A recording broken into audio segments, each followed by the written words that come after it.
programa Mercado e Ação chega no seu lar, na sua residência hoje, nessa noite fria. Aliás, uma semana bastante fria, mas hoje a conversa vai ser bem quente. Estamos recebendo o delegado Rafael Saltier. Seja muito bem-vindo ao programa Mercado e Ação. Muito obrigado. O delegado Rafael concluiu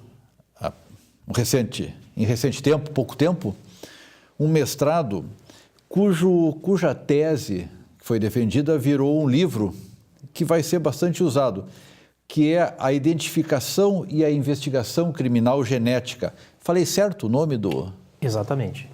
Explica um pouco o que é, como é que surgiu essa ideia? Então, surgiu assim, eu já há muito tempo gostava do assunto identificação criminal, porque quando a gente inicia um flagrante, um inquérito, é preciso determinar que aquela pessoa é a real identidade, né, da pessoa que está sendo presa ou acusada. Então, esse era um assunto que já chamava muito a minha atenção. E durante o curso de mestrado foi publicada a Lei 12.654. Isso foi em 2012. E a lei trata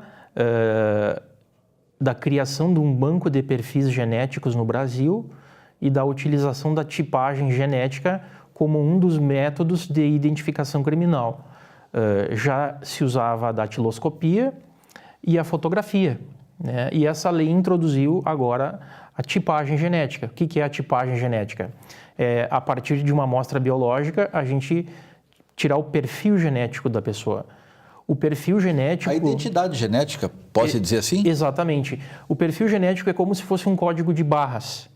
Ele não revela nenhuma característica somática, propensões a doenças, propensões a determinados comportamentos.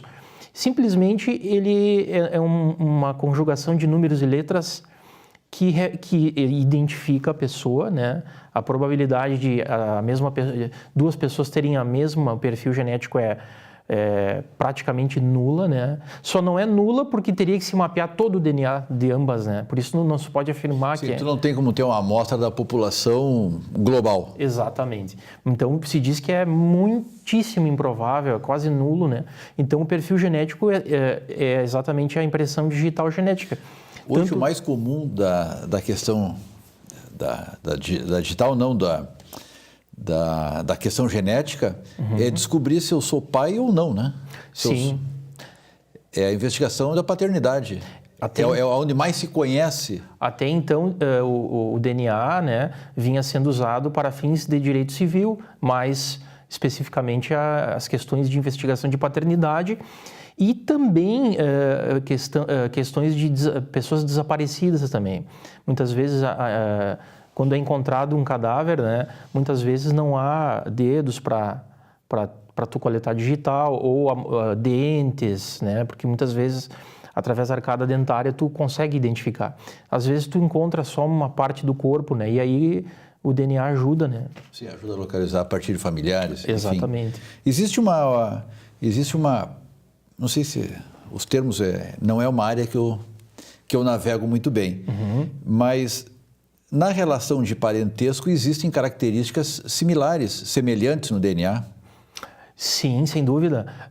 O nosso genoma, né, o nosso DNA, os nossos cromossomos são 23 pares.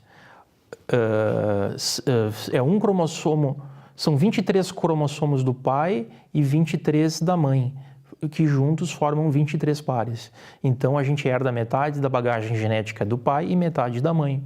Veja bem, todas as nossas células, exceto as hemácias, elas têm a mesma configuração genética, porque todas provieram de uma única célula, que foi o óvulo e o espermatozoide, quando fecundaram, formaram uma célula e, a partir dela, todas as outras células, né, trilhões de células num ser humano em idade adulta, né? Então, todos esses trilhões de células têm a mesma bagagem genética porque vieram da mesma célula. Por isso que quando é encontrado uma amostra biológica qualquer, a gente pode fazer a conexão daquela célula com as células ou o perfil genético da pessoa, né? Delegado, partindo do princípio que essa lei 12.654 ela cria um banco do perfil genético.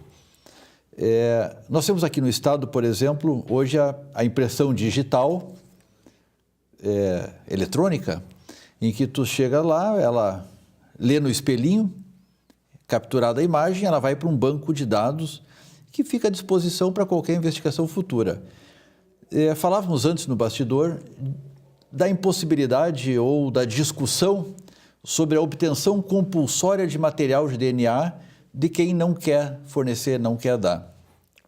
Isso não poderia ser coletado a partir da elaboração de documentos, como, por exemplo, a identidade? O sujeito coleta, eu não sei que tipo de material poderia ser, mas talvez um fio de cabelo, uma saliva? Então, exatamente. Quando o DNA passou a ser utilizado, ele foi descoberto, a utilização do DNA para fins forenses ocorreu em 1985, na Inglaterra, né? Um cientista de uma universidade chamada Universidade de Leicester descobriu que determinadas amostras, partes do nosso DNA, tinham sequências altamente variáveis e aquelas sequências poderiam ser utilizadas para diferenciar uma pessoa da outra. A partir daí, se utilizou o DNA para fins forenses.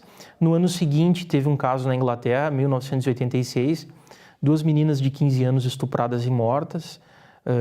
A polícia identificou um homem que confessou a morte de uma delas, só que pelo perfil genético dele, não era o agressor, né? E daí, o que a polícia fez? Pegou toda a população masculina da cidade, só que era uma cidade pequena, né? E um dos indivíduos ocorreu o match, a coincidência. Então, aquele indivíduo foi apontado como autor dos 2 crimes, né? Porque o DNA dele coincidiu com o sêmen encontrado nos corpos das 2 moças, né?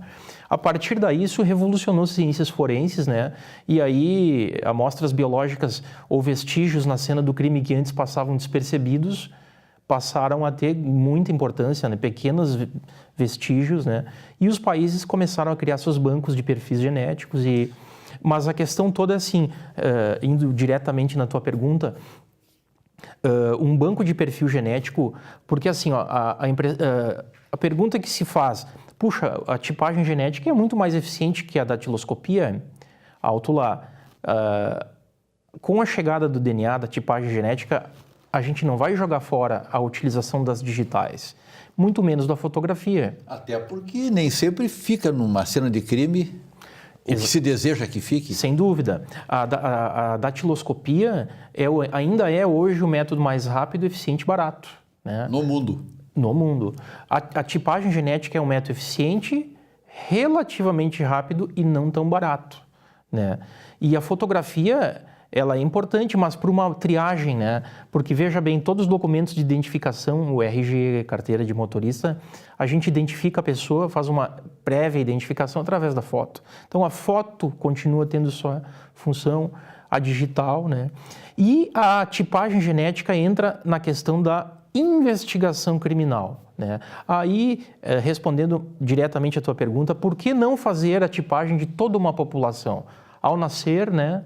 Tu faz a tipagem da cada... Sim, tu faz como é que é? A gotinha, o teste do pezinho, Sim. que coleta sangue. Sim. São vários testes que são obrigatórios, o material existe. Sim, exatamente. Aí, na verdade, a questão toda é a seguinte, nenhum país no mundo faz isso, porque o custo-benefício não vale a pena, porque de 100% da população, apenas uma pequena parcela vai delinquir, né? Então, um grande percentual daquele banco não vai acabar não sendo utilizado, vai se perder muito tempo e dinheiro e vai se aproveitar. Por isso que os países focam numa determinada população. O que a doutrina estrangeira diz? Um país, quando for instituir um banco de perfis genéticos, ele tem que fazer uma avaliação da criminalidade em seu país nos últimos 10 anos. Avaliar que crimes ocorreram nos últimos 10 anos, quais são os indivíduos, existe reincidência. Então, na verdade, é uma escolha de política criminal que o país faz, e aí ele traça uma determinada população, ele foca, né? E aí ele é naqueles indivíduos que foca a atenção, né? No Brasil ocorreu isso, a lei focou determinados indivíduos, tanto na fase de investigação quanto de ação penal e depois também na fase da condenação, né? A lei usou critérios. Então, depois tem mais uma outra, respondendo também a tua pergunta, um outro detalhe.